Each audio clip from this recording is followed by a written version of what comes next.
Welcome, everyone. This is the third in the series of 4 Friday evening presentations in March. The hour will include a question and answer at the end. A thriving club environment begins with its members.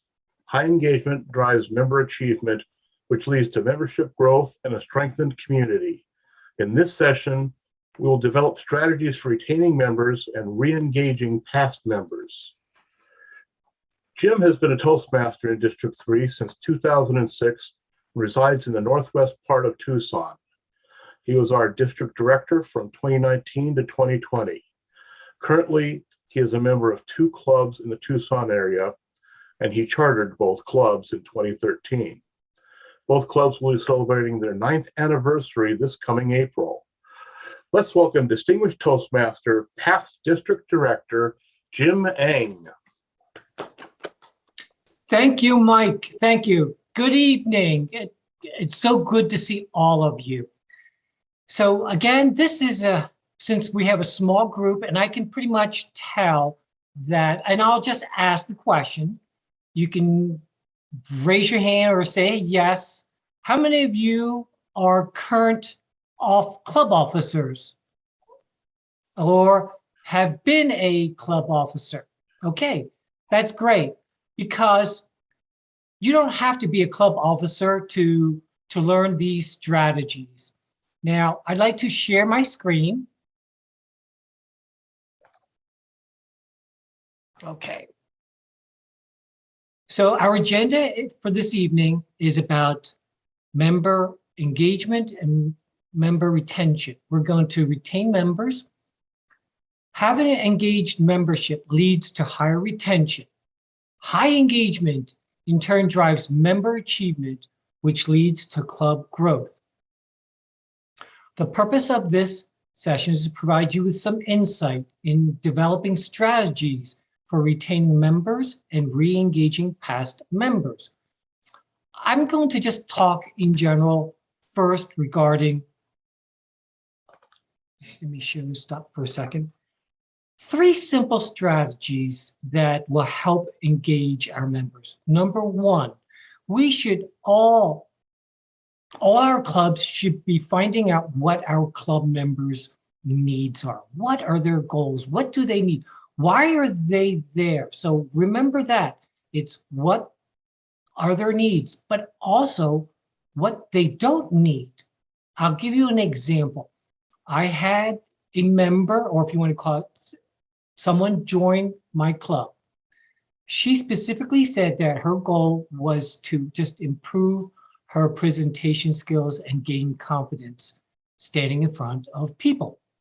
But she said, I do not want to be a club officer. I do not want to work on leadership skills. So, of course, I had to balance that. It's meeting her needs as improving her communication and presentation skills, but then also not pushing her, I call it nudging her into the club leadership roles. And so I had to make sure I was aware of that.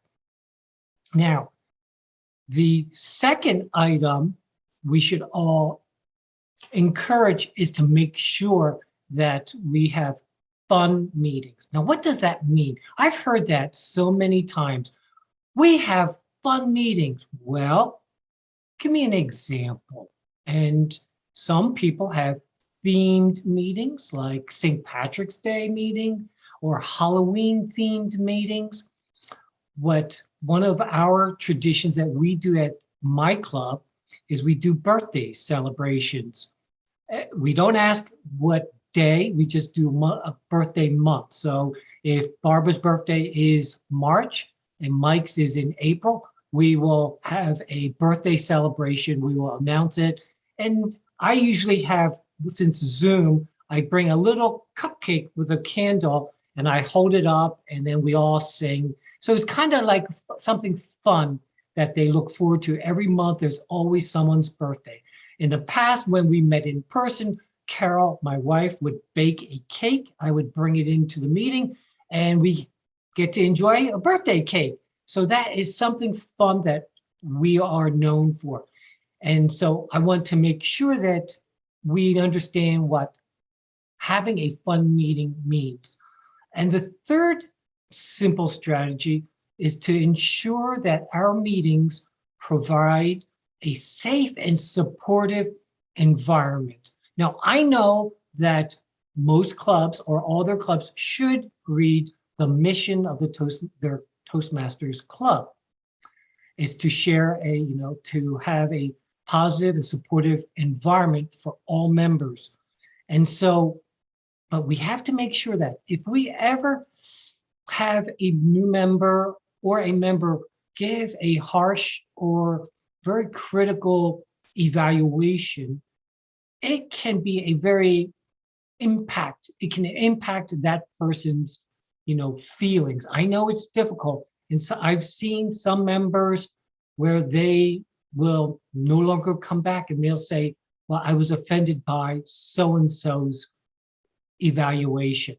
And so if we ever encounter that, we need to step up, whether it's the general evaluator or presiding officer at the end, if they hear that, to make sure that at the end of the meeting, mention that this person, the evaluator, is also learning as well. We need to let the person that's receiving feedback that we're all learning, not just becoming a better communicator, presenter, leader, but also evaluator. It's very challenging. So I want all of us to keep that in mind.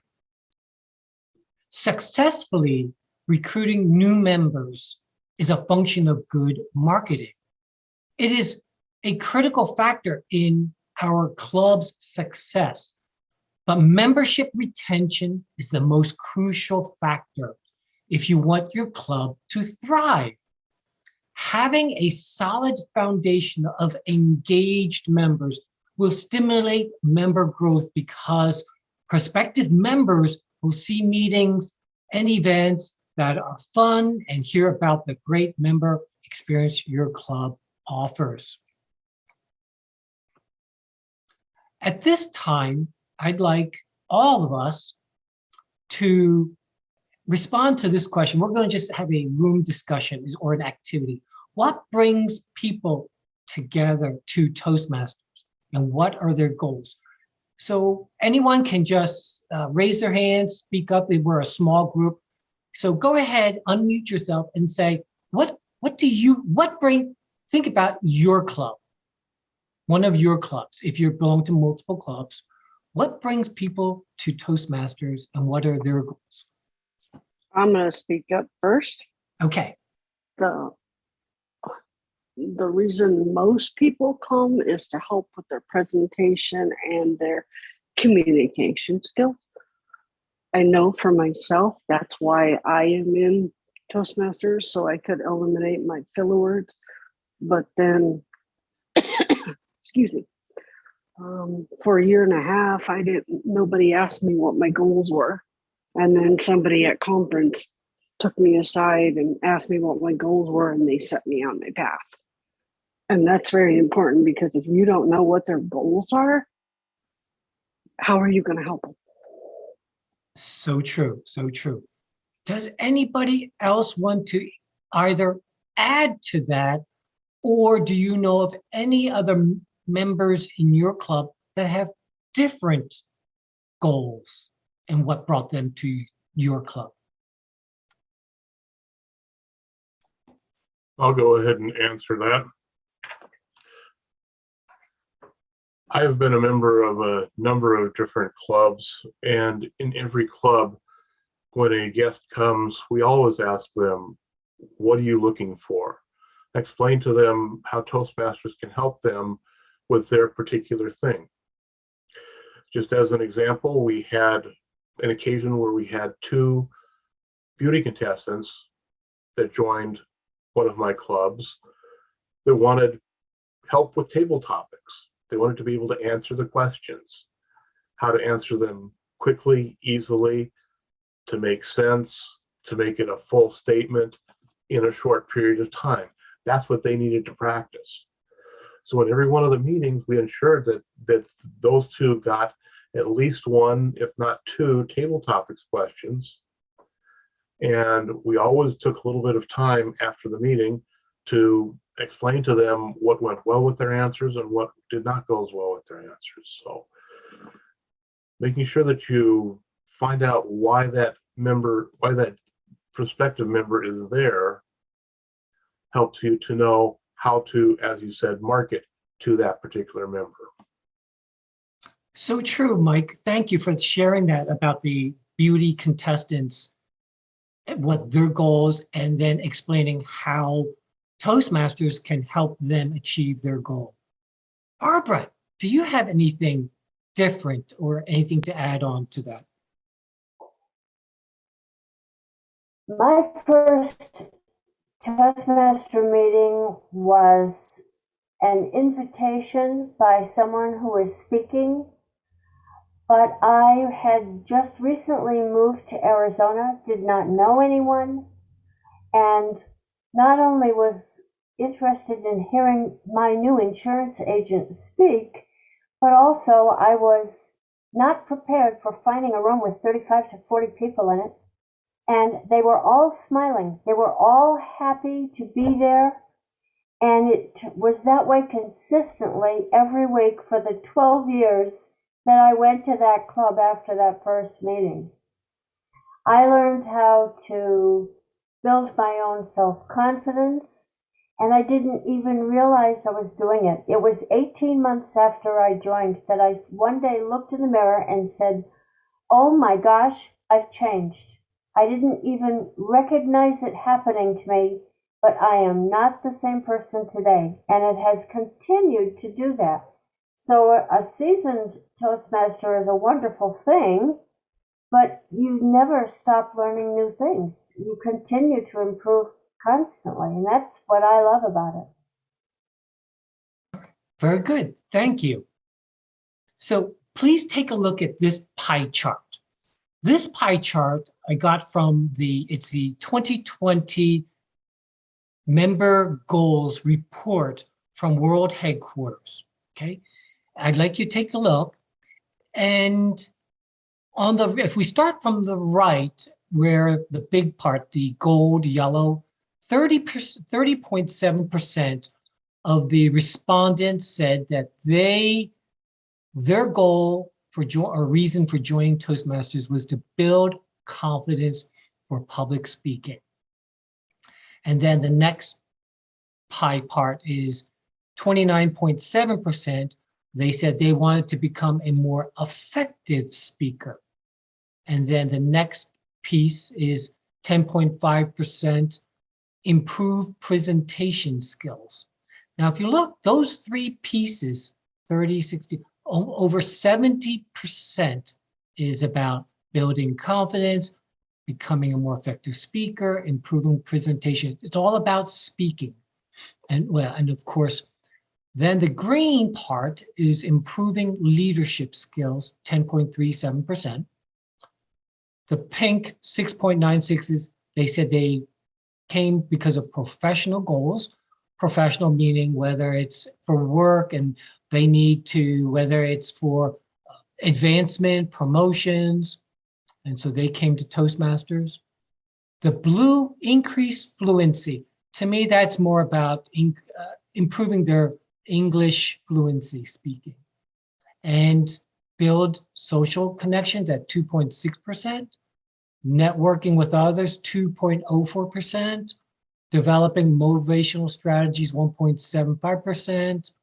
And 1.09, prepare for a specific speech I will have to give. So look at that. I just want you to keep in mind, this was a survey done by World Headquarters 2020.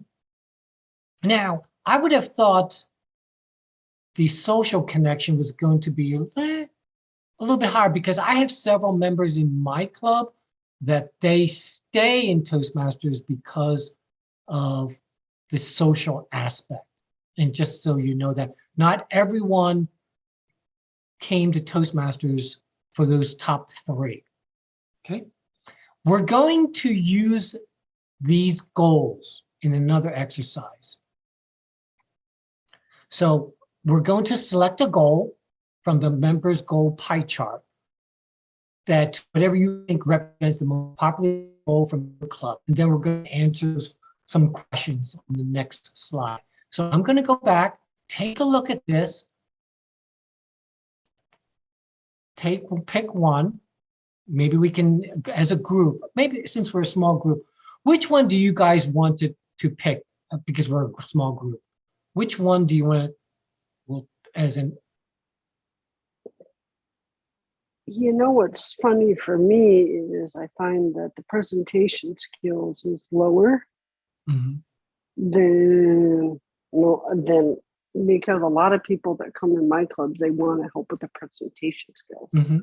Okay. And I know leadership is at 10%. I've had some people come just for leadership, but I find it funny that, professional goals is like 6%. Yeah. I mean, that's low. I mean, build confidence for public speaking, that.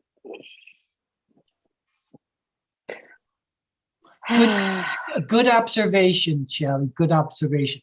When I saw this as well, I think it all depends on each club. I really believe each club has a different mix or percentage of these things. And you're right. I would think that presentation skills might come up a little higher, but I was just wondering, that's good. All right.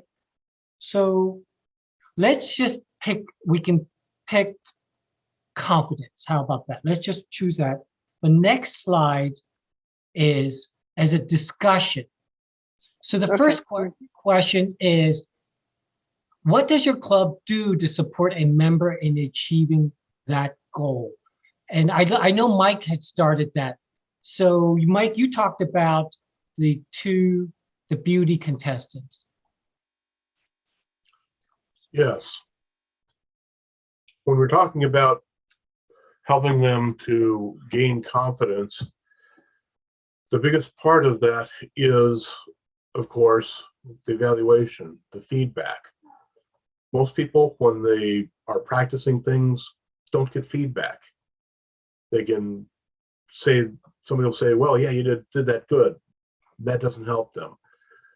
Since we read the mission of a Toastmasters Club at the beginning of each meeting, we emphasize a supportive and positive learning environment, meaning we're all learning about this. So the biggest thing in supporting them for their confidence is the praise and the feedback to tell them, you're doing great, but this is how you can do it even better. Okay, that's so true. And the second question is, how does a member know when they have achieved that goal? That's a tough one. Can I answer that one? Okay, Shelley. I've had members come in back in the legacy program when we had the competent communicator. And what happened was they finished their competent communicator and they were done. Mm. They didn't want to go on to the advanced manuals because they said it's not going to do them any good. They got what they came for. They wanted to be a competent communicator. And that's what they got. And after they achieved that, they left. Mm. Okay. Yeah. That is so... and I see it too when distinguished Toastmasters get their DTMs. Mm-hmm. A lot of them get their DTMs and you never see them again, or they're not active. True. But now with pathways, is it the same way? Because now there's no competent communicator manual. It's pathways level 1, 2, 3, 4, and 5. But they can interpret the same way. Well, once I finish one path, hopefully they know that they can add another path. Okay. Yeah, and the nice thing about pathways, and people may not agree with this, is you have different areas that you can go learn about. You can learn about strategic planning. You can learn about presentation mastery. You can do humor. All kinds of things. Leadership.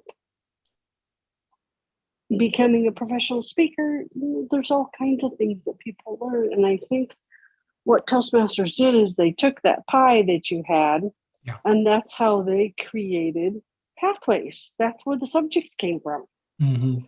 Because that's what members were wanting when they came and joined the group. Now, how does somebody know when they're done with pathways? Well, when they reach their goal. Well, Correct. you buy another path. I finished 2 paths and I'm like, okay, now what am I going to do? Correct. So I bought more paths.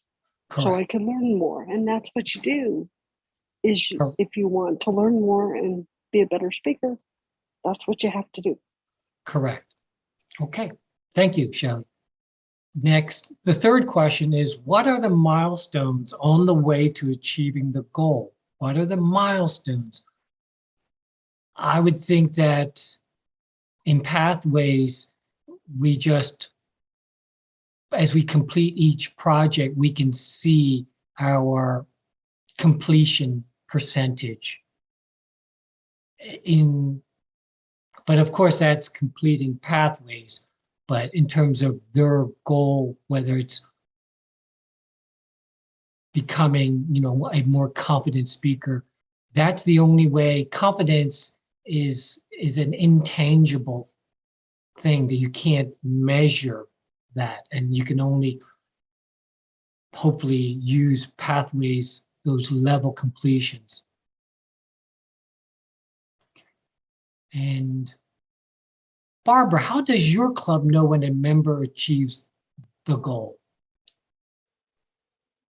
That is a great question, but my club in Payson, for example, is too new to adequately answer that. I can answer for myself.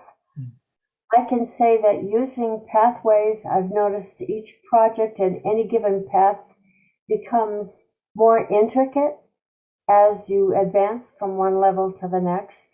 And I would say another milestone is bringing to the members' attention that there are other projects not in pathways, like the successful club speeches, which can be given. And I can't remember immediately. I should know it by heart. Yeah. I've done it so many times and I can't even think of it. But the other one that goes along with that successful leadership program, where you can pick out different specific discussions and talk about them. And those are milestones. Okay. And the fifth question, I'll just say, I'd like to ask Mike this one. How does your club recognize a member when that person reaches a milestone or when they achieve their goal? Thank you, Jim. And Barbara, you're thinking of the Leadership Excellence series. Yes, I am. Thank you. I too have done those a number of different times. Yep. Recognize when a member meets a particular goal. With the pathways, it's considerably easier than it was with the old competent communicator, etc., because all of the information is online. So you know when they are completing projects, if they are not putting in their project completions, and when they complete a path, we make a big deal out of it. That's right. A lot of them say you've got, when they complete a level, not just a path. So when somebody finishes their level 1, that's huge. Under the old system, it was the same as getting the competent communicator, and you always make a very big deal about it. But whenever anybody completes any of the projects or any of the levels, we always make a big deal about it, because we want them to know we appreciate all the hard work that they're putting in to do this. We see the progress that they're making in their journey along this particular path. And with the pathways, of course, it's simple to use that particular verbiage. You're moving along your path, and you've just hit the first rest stop here. You finished your level 1, and you're going to stop. You're going to have a good meal, and you're going to jump right in, jump back onto the path, and head down for the other projects to get to your next level. Or use a mountain climbing. Yes. You're climbing the mountain, and you hit base camp. Okay, from base camp, you go to the first level. You go to the second level. When you're at the 5th level, you're at the top of Everest. That's a big deal. Yeah. So that's what we do. Great, great. Does anyone else have anything else to share or add to that? All right, Shelley, go ahead.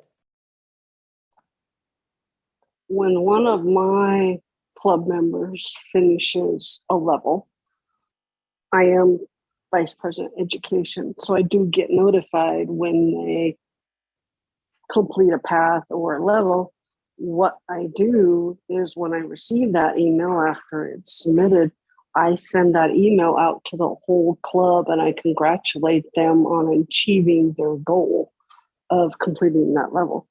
And I can tell you that I got responses back from the members saying, thank you. You know, because it means a lot to them that you're recognizing them for the hard work that they did. That's so true. And, you know, as club officers, sometimes if it's not our job or our role, we need to, if we're aware, we should either step up and do it or let another club officer know to recognize the members' success or achievement. What I do in my club, in addition, is I go in and get the certificate.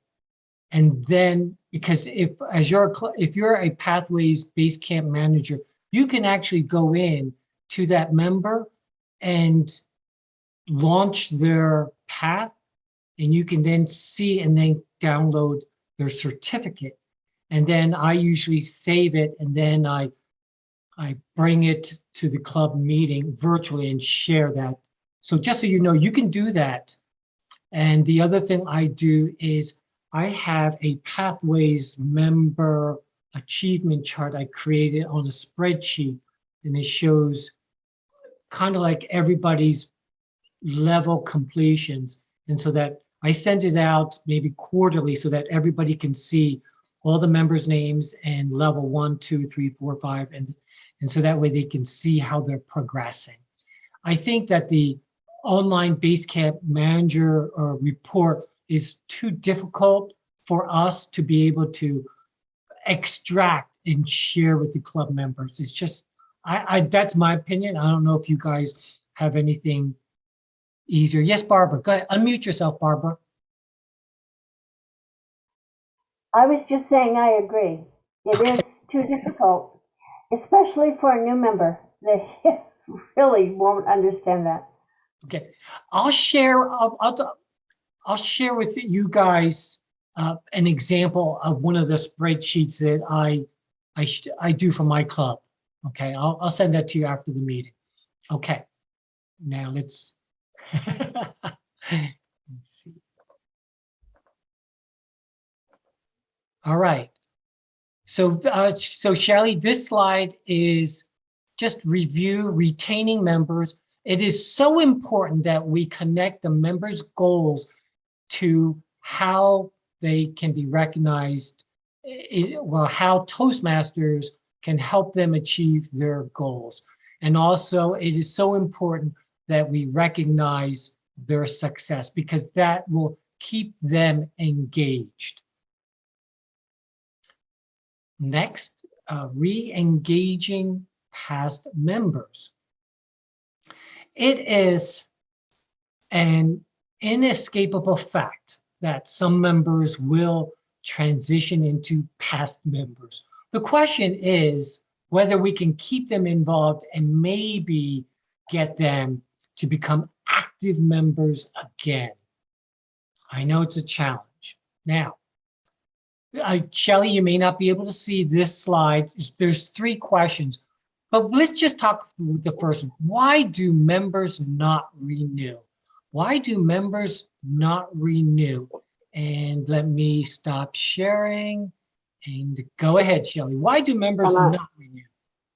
I saw that. Why don't they renew? Not enough time. Life happens. Number 2, they achieve their goals, and maybe somebody hasn't mentored them on what else Toastmasters can offer them. Time, family, hit the goals. Maybe they don't like the education program, maybe, or something like that, or they achieve their goals. I don't know what else I can do. Okay. All right, let me recap that. Not enough time, life happens, they achieve their goals, don't like something. Does anyone else, Barbara, do you have something else different you can add to that? I would say lose interest if we don't pay enough attention to them, if we don't recognize them for what they have done, and if we don't involve them.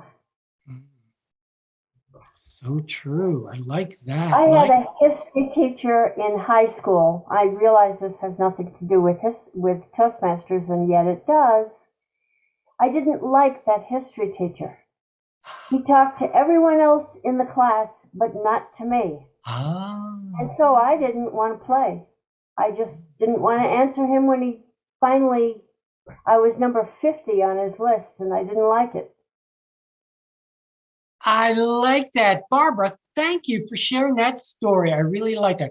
Mike, let me recap and see if you can come up with something different.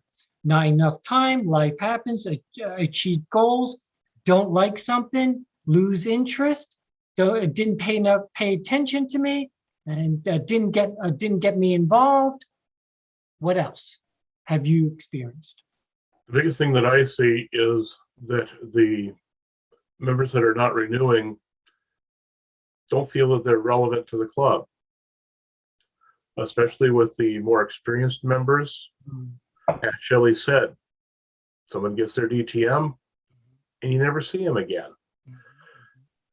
But a lot of times it's the fact that since we have a lot of turnover in our clubs, the mix of the club changes. And what they discover, what they're feeling is, I'm the only guy in here with gray hair. Everybody else is in their 20s and 30s, and I'm just out of touch. What do I have that can be relevant to this group of people? And you need to ensure that you let those members know that their experience is the most important thing that they can share with that particular group. They've been where these people are going. They've made the mistakes. Some huge mistakes, some smaller mistakes. They can help to bring along that next generation. And if you can install that love of teaching, of seeing how the people you're mentoring are succeeding, that's how you can keep the more experienced members in your clubs to retain those particular members. That is so good. I love it. Each of you are contributing great feedback, because I did have a member. He's a young fellow in his 20s, and he said to me, Jim, how come we don't have any young people in the club? And I said to him, why don't you help us go out and reach out to all the 20s and 30s? I would love for you, to challenge you to do that. And you're right, it was so funny. He's looking at all of us gray haired, I'm losing my hair.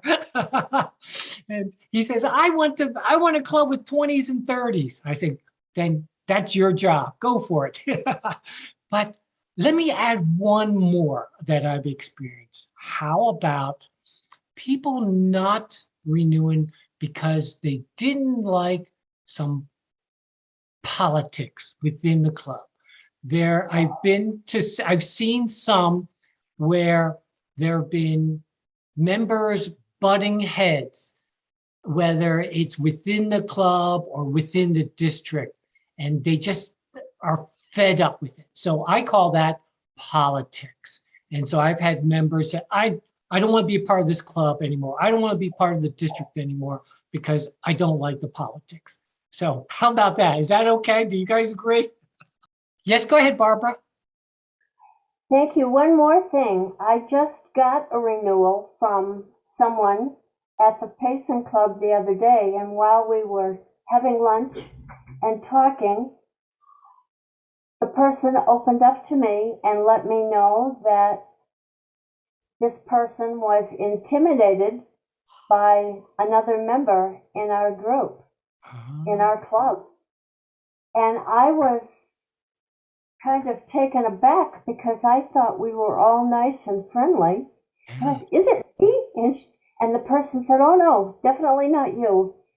And then finally I got the answer and I understood where the person was coming from.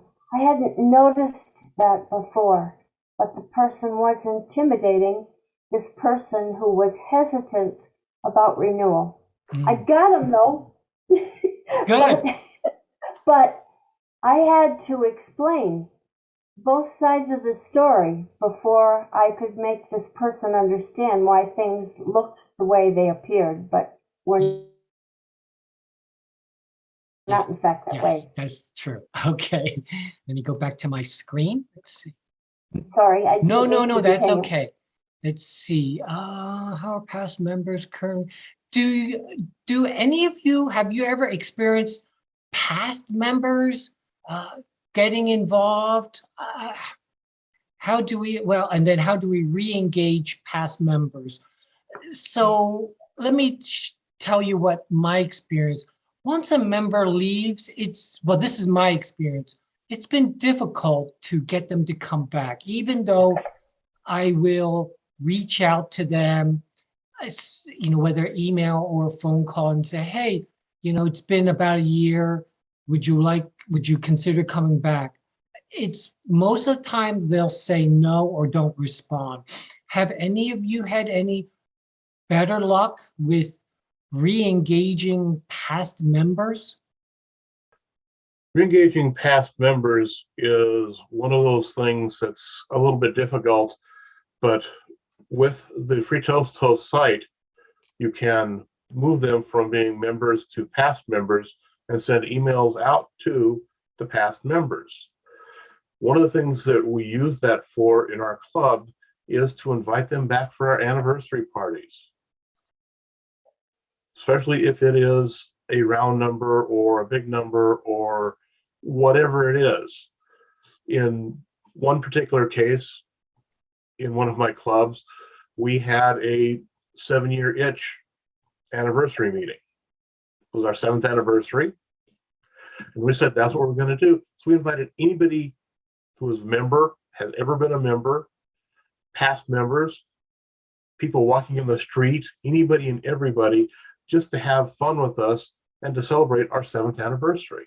Mm-hmm. So you can make your own particular things that you do. One of the other ones that we did was for our holiday party, we had a Hallow Thankmas party. Halloween, Thanksgiving, and Christmas, because the holiday season gets busy. So we had the Hallow Thankmas business party between Halloween and Thanksgiving, because we know how busy people get. So we do things like that, and we engage our past members because of that. And a lot of them come, and we have had some of the members that have decided to go ahead and rejoin at that point. Okay, very good. Thank you, Mike. Go ahead, Barbara. Thank you. Sometimes a member who used to be in the club had given a speech or done a particular activity within the club that was extremely well received. You can reach out to them and ask them to give the speech again, or to update it, or to do that activity again because it was so well received. And if they feel wanted and needed, they might. And things change over time. They might feel very welcome and rejoin. Okay, good. I like that. Yes, it's tough, but how many of us in our clubs do we have, you know how we have a procedure or a process? Do we ever follow up? Do you guys follow up with your members that are not renewing and say, why are you not renewing? Do you do that? And you, okay. So Shelley, you're nodding and Mike's nodding. Okay. Shelley, can you tell what was, let me see. So were those the reasons that you gave earlier that the reasons why they didn't renew? Yeah, life for Life? one.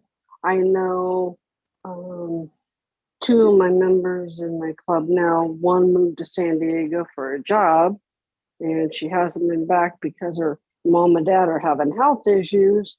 Another member was getting really busy at work, and he wasn't having time to go to the gym, and that's the only time he can go to the gym, so that's why he didn't renew.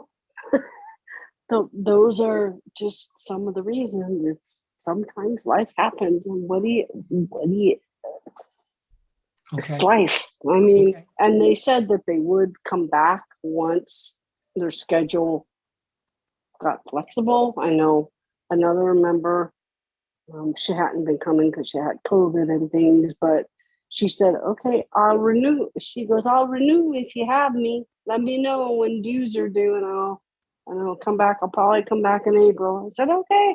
And I said, okay, thank you. And I reached out and I just sent an email to her. I said, okay, renewals are coming. You told me to let you know, so I did. Okay. Okay. So Barbara, did you have something to say or no? Okay. No, I said it.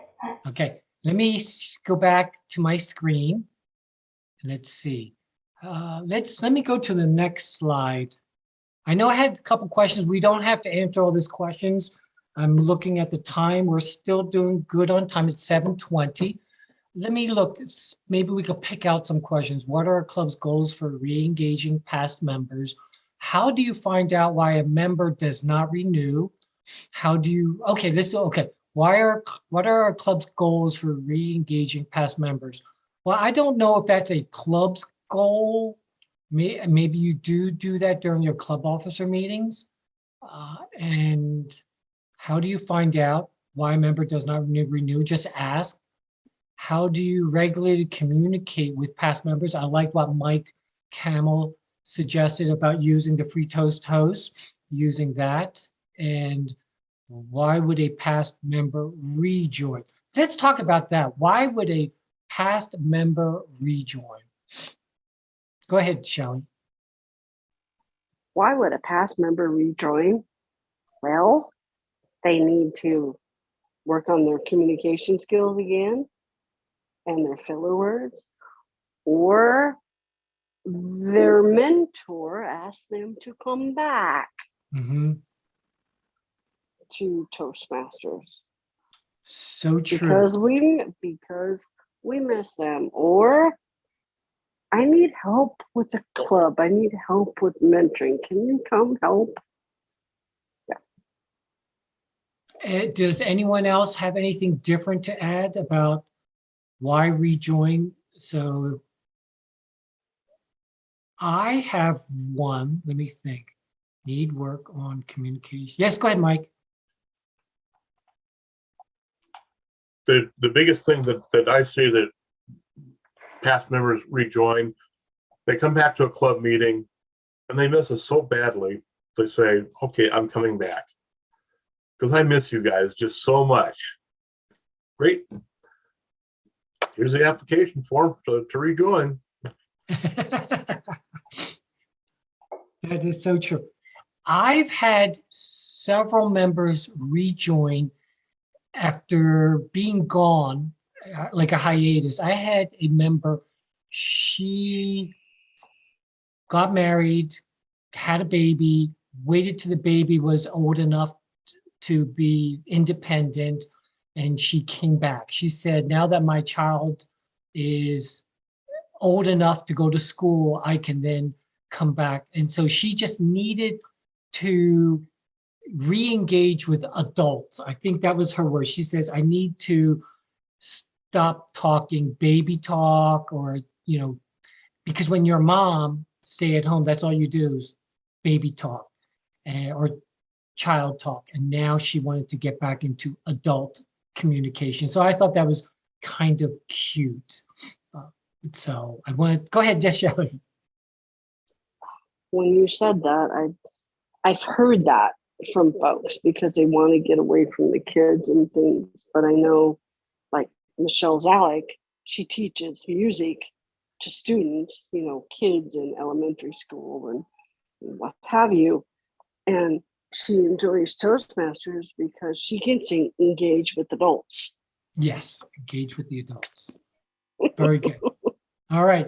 So keep that in mind. Let me go back to our next screen. The next questions are, what are the steps to implementing your plan? What is the risk of doing nothing? How does your plan benefit members, past members? So I think one of the interesting questions is, what is the risk of doing nothing? Who would like to answer that question?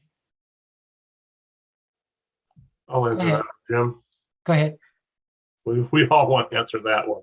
Okay. The risk is your club dies. You go from 20 to 16 to 12 to 8 to 7 to 8 to 7 to 6. And everybody says, that's enough. You're dead. Correct.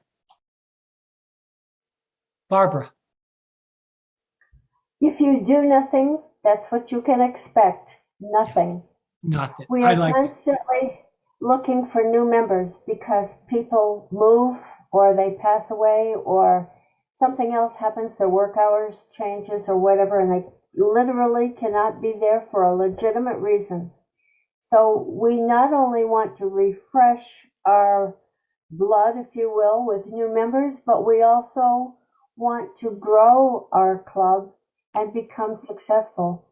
If you have a bigger club, you have more opportunities to learn from each other and share information and help others succeed, and then the club succeeds. So true. Thank you. I like that. That's my takeaway. Do nothing, expect nothing. Yes, go ahead, Shelley. Oh, you're mute. Oh, I'm going to up that just one. Okay. 'Cause when you said that, I thought of a very famous character that has a famous quote. His name is Yoda from Star Wars. Oh, no. And Yoda's quote is this: do or do not. There is no try. Do or And do not? there is no try. Oh, there is no try. Do or do not. There is no try. I like that. Yes. Because if you do nothing, how do you know if you don't ask? Right? You do nothing, you gain nothing, like Barbara said. Yes. But what's the harm in asking? What's it going to do? Yes. So true. Okay. Let me go back to my slide.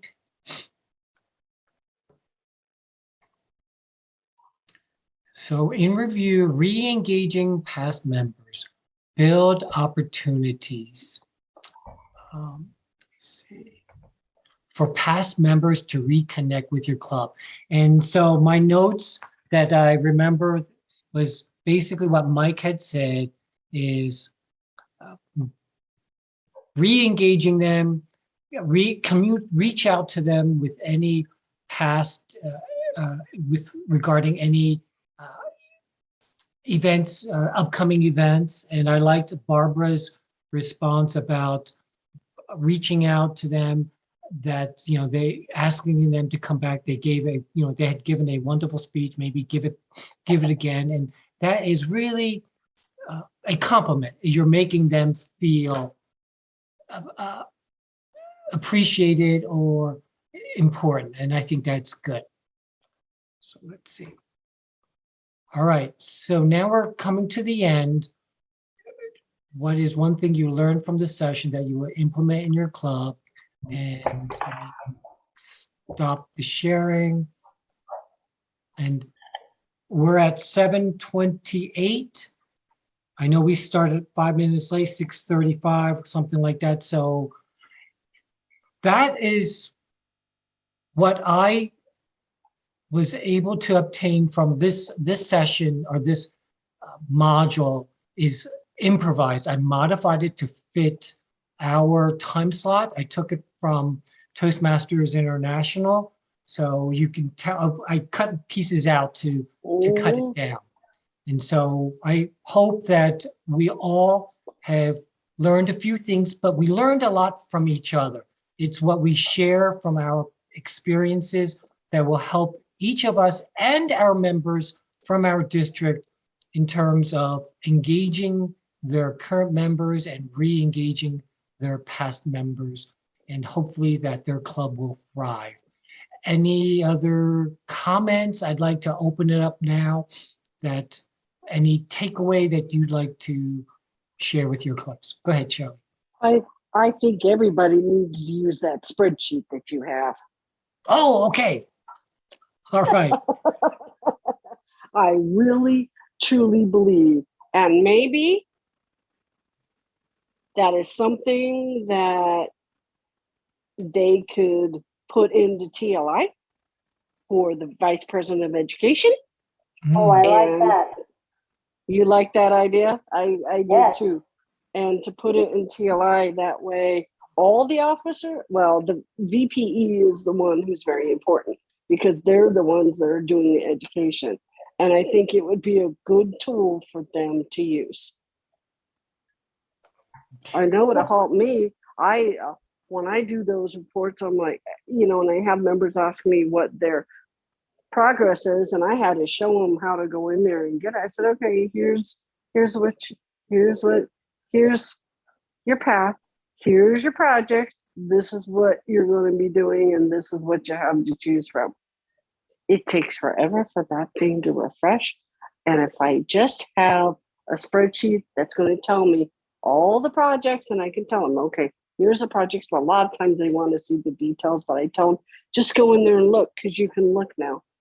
So Let me see. Oh, okay. Well, let me show this.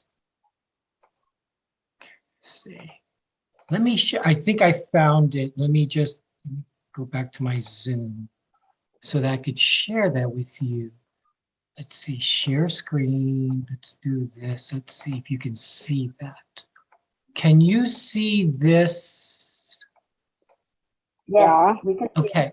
So I can see this is kind of like, remember when we had the communication, the CC chart that shows where everybody was and speech Mhm. on through. So I have the member name, the path, whatever path they're at, whatever level they're at, whether this is an old one I grabbed, but this kind of gives you an idea when they completed, if they're in progress, and then you just fill this out, level 1, level 2, level 3, level 4, date complete. And so I send this out sometimes quarterly, or maybe it all depends on your club, how active and how they're working progressively through it. But basically, this is what I put together, just the brief. But this is at the bottom is just an explanation. But this is more kind of like, can you see that? Let me make that. Yeah, hopefully you guys can see that. We can see it just fine, Jim. Okay, good. All right, I'm going to stop sharing. So